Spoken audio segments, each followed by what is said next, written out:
حدیث شریف میں آتا ہے آقا دو عالم نبی محترم محمد عربی صلی اللہ تعالی علیہ وسلم نے ارشاد فرمایا کہ جب کافر آدمی کو قبر میں رکھا جاتا ہے تو 99 اسحدے اس پر مسلط کر دیے جاتے ہیں جو قیامت تک اس کو ڈستے رہیں گے۔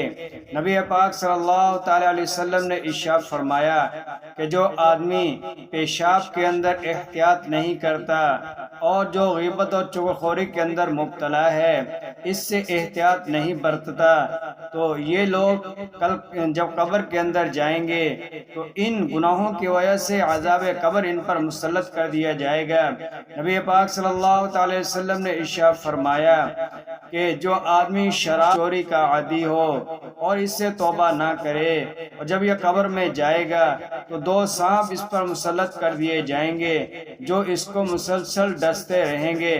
نبی پاک صلی اللہ تعالی وسلم نے ارشاد فرمایا کہ مسجدوں میں ہنسا نہ کرو، مسجدوں میں ہنسنا یہ قبر کی روشنی کو ختم کر دینے والا عمل ہے۔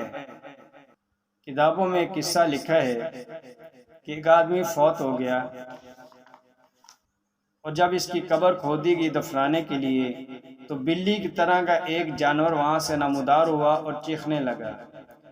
دوسری قبر کھودی گئی، اس میں سے بھی ایسا ہی جانور نمودار ہوا اور چیخنے لگا۔ جب تیسری قبر کھودی تو وہ بھی اسی طرح معاملہ ہوا، تو مجبوراً اس کو اس تیسری قبر کے اندر دفنا دیا گیا۔ دفنانے کے بعد لوگ اس کی بیوی کے پاس آئے اور آ کر پوچھا کہ تیرے خاوند کیا کیا کرتا تھا؟ تو وہ کہنے لگی وہ غسل جنابت نہیں کیا کرتا تھا۔ تو لوگوں نے کہا بس یہی وجہ ہے جس کی وجہ سے اس کی قبر کے اندر سے اس طرح کا جانور نمودار ہو کر چیختا ہے۔